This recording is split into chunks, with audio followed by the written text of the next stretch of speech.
right, Snuggly Wugglies. So happy you're here today and hope that you're somehow enjoying a part of your day, even if no matter what your day is like today. And I brought a former client, which I'm so excited to share with you. I love him so much. And yeah, we worked together through COVID and made some massive moves. So it's so good to have you here, Spencer. And go ahead and tell them about yourself. Thank you, Lexy. I appreciate it. My name's Spencer. I met her about a year and a half ago, maybe. Did some stuff for quite some time, and we still talk here and there, do yoga.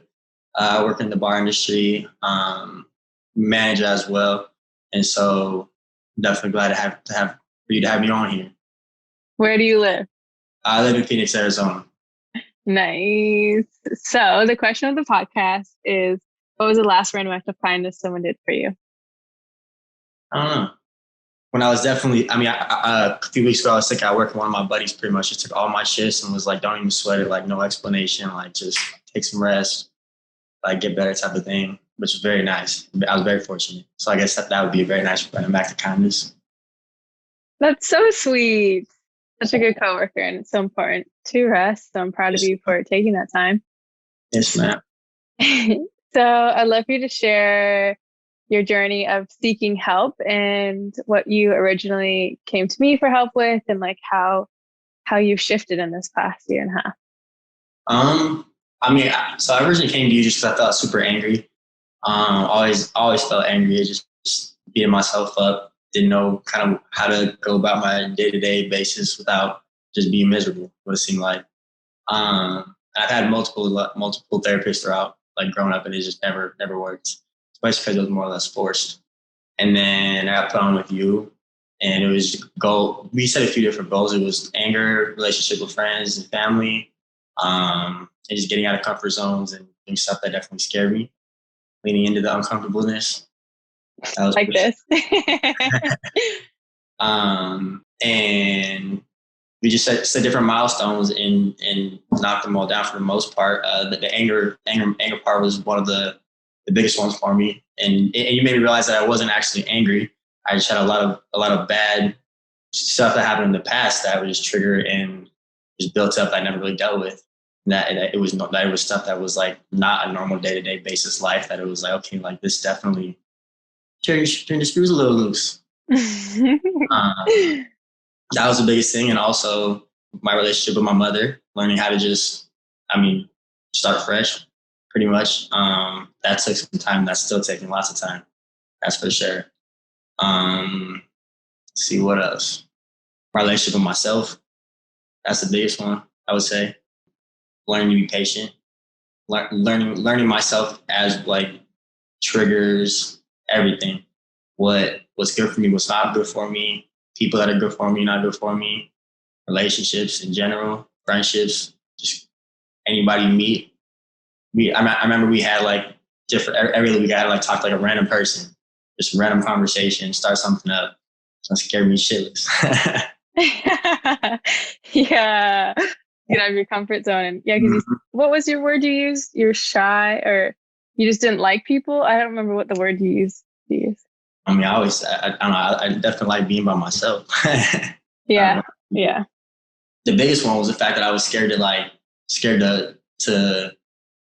go out of my comfort zone at work. I was scared to bartend in a slower paced environment where I had to talk to people. I worked in the clubs and I didn't have to talk to anybody. It was just like, what do you want? And you're just moving quick. And then it was like, all right, now you gotta take that next step, go for it. And I did. And then that took the hell off, that's for sure. Definitely paid off. Yeah, and you're having some great conversations. Very much so. So good. And so for someone who has never gotten help before, why would you recommend it as a man to like take care of your mental health? Because that's that's the most important thing is your mental health. Like you can look physically amazing, but feel like complete shit inside, and that's the worst. Like going to the gym and all and feeling like I look good is cool, but there's times where I take a week off of it, just focus on like my mental health, just to relax, just to give myself a break, because that's the biggest thing, and that controls everything around you. How you react to people, and just the stuff at work. You going to work pissed off, and that is no bueno.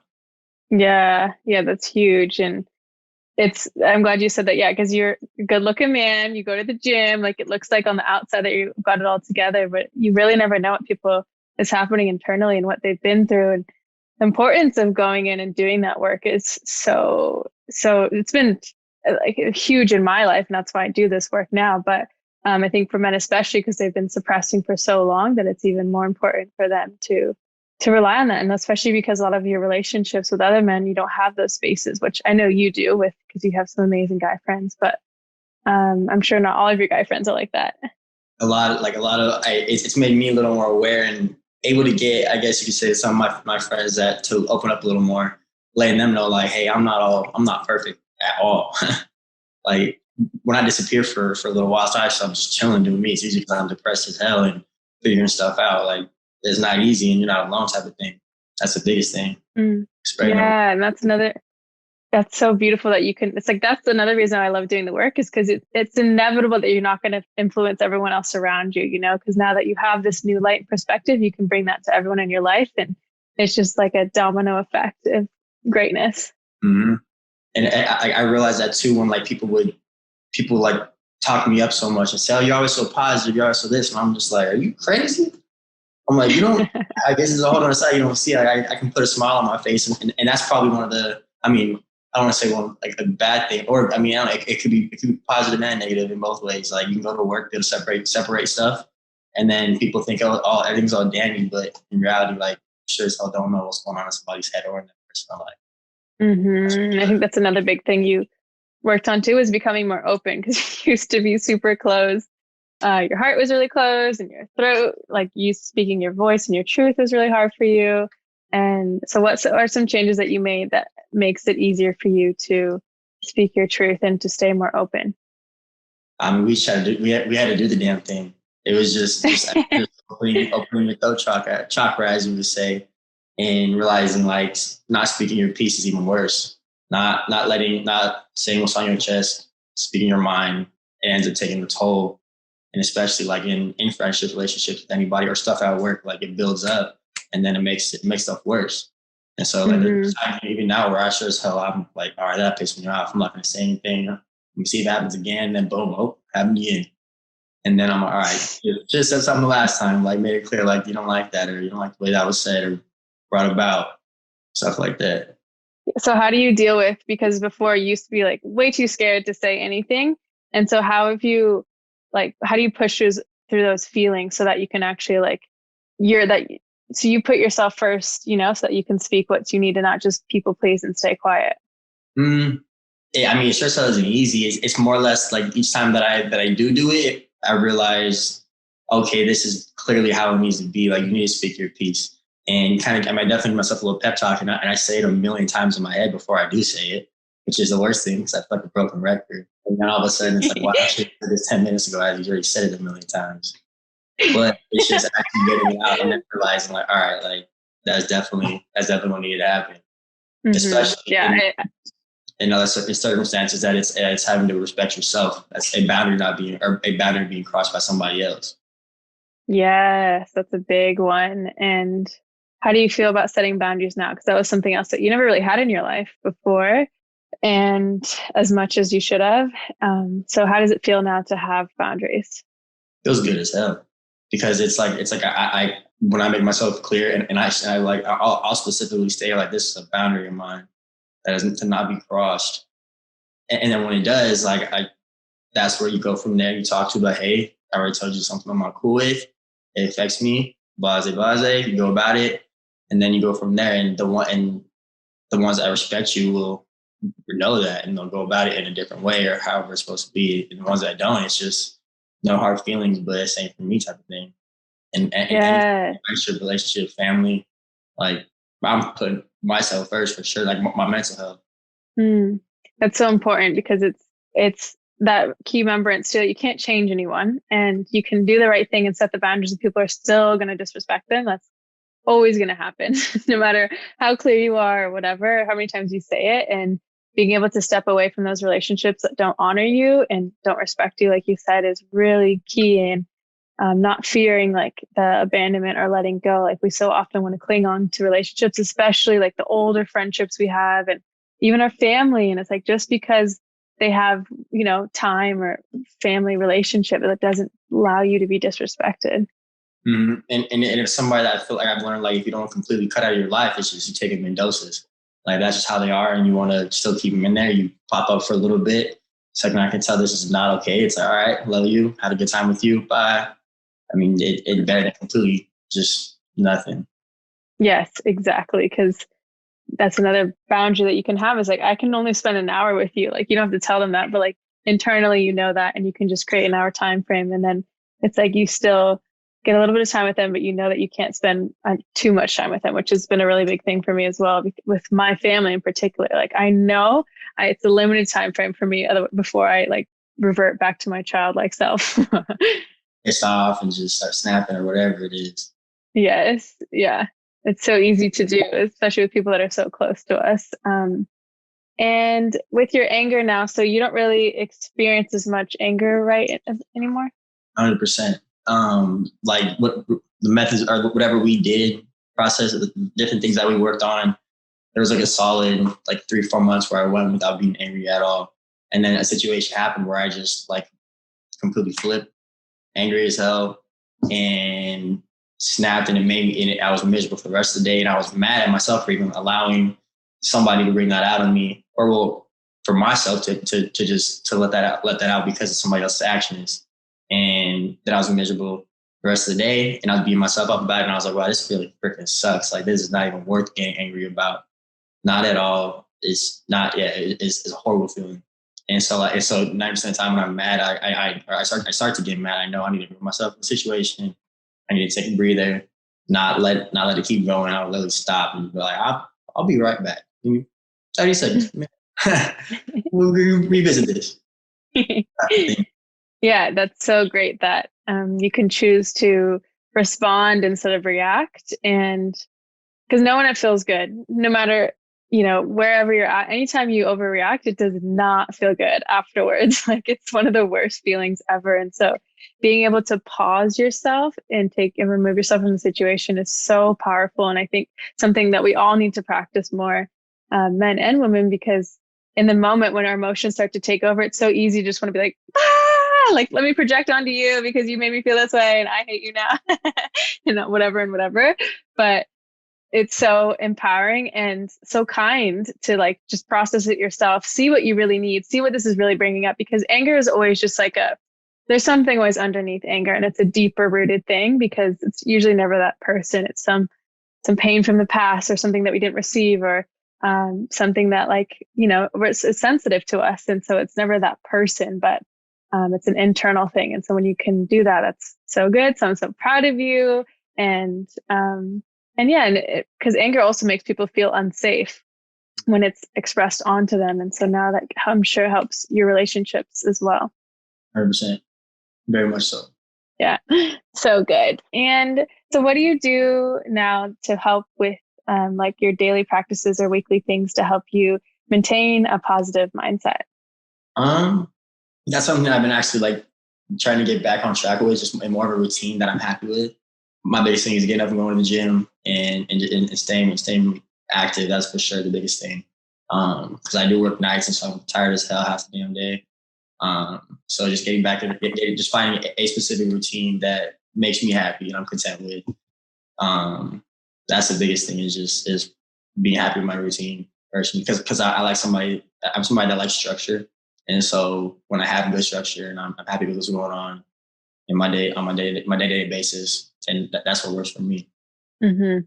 Yeah, I think that's great that you said that too. Like knowing what your needs are, like if you like more flexibility or more structure, and then working around that, and also having grace with the fact that we're going to lose our routines and forget about them, and coming back on track. And I know that's something that you practice a lot too, is being kind to yourself on this journey. So I'd love for you to talk about that, because doing the inner work isn't easy. That's for sure. One of the big things we first worked on was just talking to yourself nicely in your head. That's one of the biggest things, is people talk so much shit about it, like to themselves, just beat themselves up. And I know from a personal experience, that's for sure. And so literally just changing your mindset, your thoughts, even if it's something as little as saying like, I'm so stupid, like you're going to feel like you are if you keep saying that at the end of the day. And that's really, and that was a big thing, was just talking to myself nicely. And when I did something stupid, I was like, all right, like you're not dumb. You just did something dumb. You're not going to do like, just learn from it. And that's one of the biggest things. Just be patient with yourself throughout everything. Because at the end of the day, nothing is going to come easy, especially when it comes to your mental health. Yeah. I remember you used to really beat yourself up for all the little things. And so like when you notice you start to go down that path, what do you do to help yourself from not doing that? Call you for yoga. Chill yoga right now. No, but just stuff that makes me feel good. I be around good people. I have a small circle, but and I also have different friends that make me feel different ways. Like ones that are more comforting than others. I don't love them any less, but it's like these are the ones I like to go confide in and just share my stuff with. It's somebody I like to just be in the presence with and not even talk. Like we just chill, hang out, and just being doing what makes me feel best at the moment. That's the biggest thing. Yeah, I think that's really powerful. And also, like you said too, I know you're more of an introvert. Or I think we discussed we're both kind of like introvert extroverts, but we're in the middle. But having those and how I feel at the time. Like if I'm ready to go out and have a good time, we'll be active, we'll be live. I'm like, I don't necessarily know how I feel around you. I'm gonna feel the water. Yes, it's exactly how I am too. And we're human, like our moods are different, and there's no way. I mean, maybe there's a way you can always be extroverted, but I truly feel like we need just time to ourselves. But I also love how you said that you have different friends for different things, and that's such a great remembrance. Like so often in our lives, we rely on our partners or our best friends to be everything for us, and no one person can be everything for us. And that's why it's firstly important to like resource yourself and fill up your own cup as much as you can. But then when you're with other people, like knowing what their strengths are and loving them for those things and knowing that that's what you'll get from them and not trying to get other things that you know that they can't provide from them. 100%. And I guess lastly, I just like to talk about with your relationship with your mother, since that's been a tough one. And I guess like how it used to be and like where you're at now, even though I know you're still not where you'd like to be, but like how it's changed. I mean, we can sit in the same room by ourselves now. That's honestly a big thing. I remember for the longest time, I would like my mom would hit me up and be like, "Hey, could we go to lunch or something?" And I'll call my sister and I'd be like, "Hey, you available for lunch?" Mom wants to go. Like, I'm not trying to like it's just it wasn't possible for us to sit in the same room together without it blowing up. It had to be the end time I wouldn't even say anything. It would just be me there while my mom and my sister talked, and I would just be there because I don't know, our relationship was horrible growing up. And then for a very long time, I was taking steps on my end to better our relationship. And then Lexy made me realize, okay, this is a one-way street. Something's got to change, or it's not going to change if it's just you doing all the work. And so I knew like I definitely needed to take a step back for myself because I was beating myself up and then getting even more angry at her. So I took that step back and let her know what was going on as well. And I was 100% open with her as to what I was about and wasn't about. And throughout like this past year, it's definitely the taking the time away from her and being open at the same time has definitely been positive because it's rekindled. Like, I mean, slowly but surely. But I mean, like we can talk now on the phone here and there briefly. There's also a person that can only be around for a certain amount of time. But because it's just her old patterns that don't ever change, that would trigger me and stuff that I would see when I was a kid that I just wasn't okay with. It would pop up here and there, and it's like, okay, that's something that, unfortunately, is something that puts a switch in my head to where it makes me feel some type of way that I don't like to feel. And so I have learned to cope with it and to just little things like I'll walk away, go outside and play with the dogs for a second when I know I'm getting pissed off. I'll just nonchalantly kind of get up and go for a second and then come back and revisit. And I mean, it's definitely, it's not nowhere near perfect, but it's a fact that there's the little changes over the years that it's like, okay, like this is definitely heading towards the right direction. That's for sure. And it's a lot better than it was beforehand. So at the end of the day, like regardless that it's not perfect whatsoever or near how I want it to be, it's definitely better. That's for sure. Yeah, I think that's key because sometimes we just want to give up after, like, I know from me and my stepmom, I've kind of had to give up because she's doing literally nothing. But anyways, like we think it has to be so extreme, but since it's someone that is so close to us and for your instance, your mom, she created you, it's like, all right, I gotta like, I want to maybe keep some sort of relationship and being able to just slowly let it transform. Cause it's really hard, like you said, when you're the only one doing the work and they're not willing to make any changes. And so it's like, there's only so much you can do, but what you did do, like it still made a difference. And I think that's really powerful to see that like you can shift things when you make changes yourself and when you actually take space. And we often think space is like a bad thing, but it's always been so powerful. Definitely. Because there's times when I know, like, all right, bro, like you could be overreacting right now. Go take some time. 23 minutes later, you calm down. And you're like, okay, that definitely something that triggered you, but you shouldn't have been mad at that. Or you can speak your piece on it and be like, hey, get some clarification. Stuff like that. It's like space. Definitely. A lot of people, well, you want space. I'm like, yeah, personally, I'm going to need that for a second. Yes, and that's so important. And I think another thing I would like to touch on just briefly is how you didn't grow up with a father and how you've worked through that. I definitely had. I mean, I grew up without a father. I had my grandpa here and there, but he's also an old head who his views are completely different than our generation. So that was it had ups and downs, but he's still all the way up there. That's for sure. I don't know. I mean, I grew up around all females. My mom, my sisters, my grandma. I definitely wasn't easy. That wasn't easy at all. But I learned how to be independent as hell. And my mom was super independent. Independent to where she took care of every single boyfriend she had and provided for them.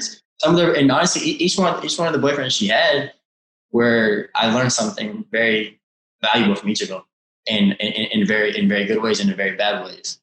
And I took all the lessons I've learned from each person, and the ones that were miserable ones, they definitely gave me extremely thick skin, and I learned a lot of things from them.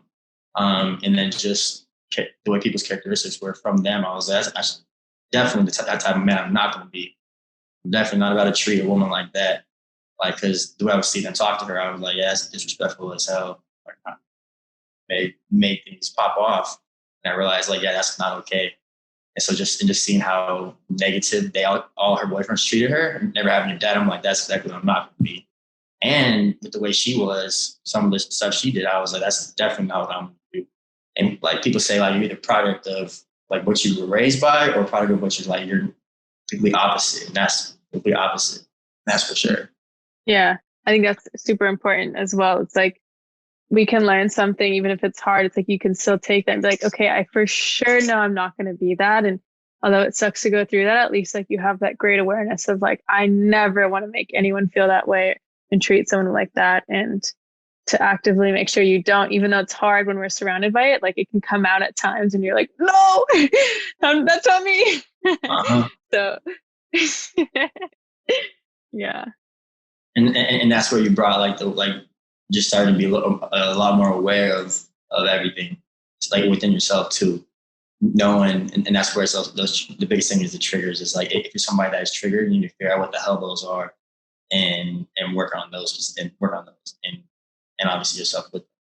Yeah, yes, because it's natural to be triggered and to also know that like we carry other people's beliefs, like whether we want to or not. It just is how our minds work, especially for an environment where we're constantly surrounded by it. Like our subconscious is picking that up. So just taking the time to like deprogram yourself and choose who you actually want to be, because we get to make those choices and we're not victim to our circumstances in our life. And you're such a great example of that because you've been through so much and here you are just like shining, and you've made so many changes in just this past year, but also like your whole life. Like you've overcome a lot and have been you're so sweet and like so kind, and you're really, it's great how you have truly taken what you've seen in your life and you've stepped above that and made sure you weren't that. And that's amazing.